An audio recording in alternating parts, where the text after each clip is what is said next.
A family in mourning.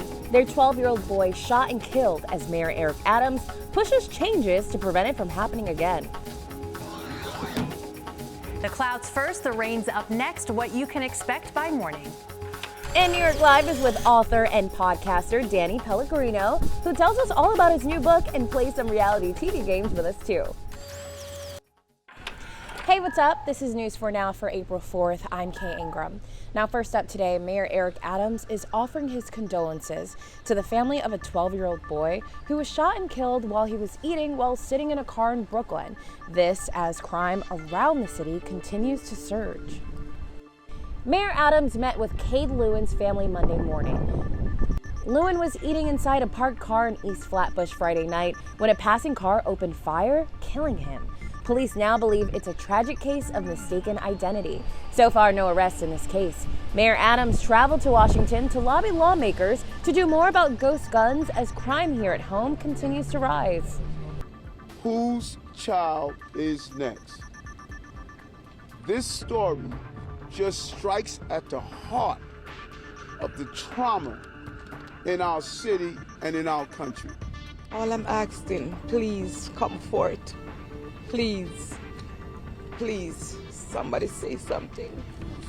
I'm asking for justice for Kim. Way too much innocent people are being killed. My nephew, he's gone. No more to return in this world. My daughter laid up in the hospital, blaming herself. Why should she blame herself? Over the weekend, Mayor Adams said that his anti-gun unit has confiscated more than 20 guns. There was a guy kind of stumbling from side to side, and my daughters went around him, and he was yelling, hey, where are you going? Where are you going? He actually purposefully came over and tripped me, and I fell flat on my face. Cindy Gradwell says shortly after they arrived to New York from Maryland, a man tripped her for no reason, causing her to fall to the ground. It happened Friday afternoon on 9th Avenue between 35th and 36th Streets. Her face is badly bruised and her teeth are chipped. Right now, charges are pending against the man who police say have at least 10 prior arrests. Up next, New York City pre-K students will need to be masked up for the time being. Mayor Adams originally planned to drop the mandate for kids 5 and under on Monday, but he now says there's been a slight uptick in COVID cases and he wants to keep the mask requirement in place for now. Some parents who are challenging the mandate plan to be at major transit hubs today. They'll be handing out flyers claiming the city is using misleading data to justify the mandate.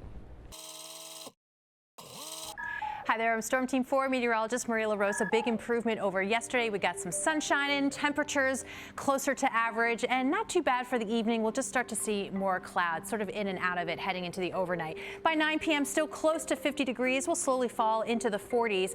But one thing that will definitely feel better, the winds. A little gustier during the evening hours, but calm as we head into tomorrow morning. So that'll be nice. It'll stay dry as well, despite the fact that we'll be seeing some clouds. Won't be the case, though, later in the day, so heads up about that. Temperature-wise, again, pretty close to average starting off tomorrow. 42 for the low in the city, some 30s from White Plains, Sussex, Poughkeepsie, into the 30s for Bridgeport and parts of Long Island and down the shore. So congratulations on the book, How Can I Unremember This? Out today. I know, it's release day. What does it feel like? This is so exciting. I'm so excited. It feels just thrilling. It's been so many years in the making that I can't even believe it's here. It's a lot of embarrassing stories. My motto is like, you can either laugh with me or at me as long as you're laughing. I think right now we all could use the laughs. It's loaded with nostalgia, pop culture. There are family stories, bad dates, and then there's a couple more serious chapters in the book too. I touch on my depression, I touch on grief, but mostly I want people to read it and feel like they are getting a warm hug. So we're here in New York City because you are on your book tour right now. You have a show tonight, and we are actually going to go to a spot called the Liberty, which is the biggest Cleveland Browns bar, because you are from Cleveland. I'm from Cleveland, Solon, Ohio. I'm so excited. And I lived in Cleveland for a little bit. We're both not really sports fans, but when in Rome, right? Yeah, and I'm a food fan, so we're going to eat, right? Little taste of home. Oh, I can't wait. Okay, let's do it. Oh, wow. Oh my God. Okay. All right, this looks delicious. So this is the Polish platter. Does this look familiar It looks to you? my mother's Polish too, so it's not only is it Cleveland, but it also feels like my mother. Like my mom's pierogies, these are pierogies here, and I'm just like, I'm salivating. I am is it too. impolite to dig in? No, Can please I dig in. Honest, and I don't even usually eat hot dogs, but like there's French fries on this, and coleslaw and barbecue sauce. We need to talk about the housewives. We need to talk about your favorites. So if you were on a desert island with This question is so hard, Ashley. How are you doing this to me? 4 other housewives. You are killing me. Who and why? Karen Huger, Okay. because I would just want to observe. We would need someone who's like a good cook. The first person that comes to mind is Teresa, and I feel like she would make some good Italian food, so Okay. I'd feel like home in that way. I thought you were going to say Dorinda. Dorinda would be great too. Let's Okay. throw Dorinda on there. I love her. I think Candy Burris would help us get off the island. Congratulations on everything, the book, everybody get it now, the podcast, and have a wonderful tour. Thank you, Ashley. This was so fun. I'm gonna take some of this Tater to go, tot right? cheers, yeah. Can we get a doggy bag? 2, please. And finally, it's a story we brought to you last week, but is so good, I'm bringing it back again. That's right, we're talking about this school in Brooklyn that is teaching students about empathy, love, and principles of life through the bond of furry friends. Check it out. Brody, sit. Students at Shellbank Junior High in Brooklyn say school is better with Brody. Brody makes me happy. He makes me excited. He makes my day go better. The 120-pound shelter dog is more member of the family than mascot. Brought to the school in Sheepshead Bay thanks to a program called Mud Agrees. When I'm in Mud Agrees and I say like something that makes me feel bad, he just like comes and cuddles me. Mud Agrees was created in 2010 by North Shore Animal League America based on Long Island. We're elevating the status of homeless animals and the desirability of shelter pets. The principal at Shellbank adopted Brody, and while he is an adorable pup, he's struggled to get here.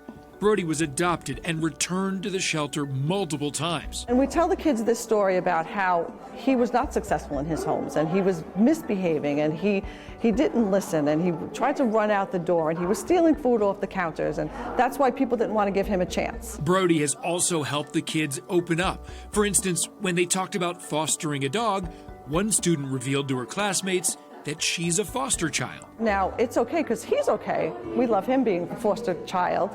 And now this child was feeling very okay to talk about her situation and the fact that she was a foster child, and it got all of the other kids to now put a face to what foster care looks like. What kind of body language does Brody do to kind of tell us how he's feeling in the morning? He's happy. This program made me fall in love with the school. I've always been a dog lover, and I came into the school as a substitute teacher and saw Brody, and I'm like, this is the greatest thing in the world. They have dogs in the school. Pamela Hupart is now in charge of the Mud Agrees program and says it's a dream come true. Brody makes me happy every single day. Mud Agrees has 70 dogs in New York City schools and dozens more across the country, making a difference in a way that only a shelter dog can.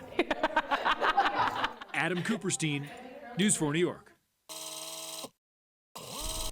All right, well, that's it for today's show. Thanks for checking in, and be sure to come back tomorrow for another episode of News 4 Now. See ya.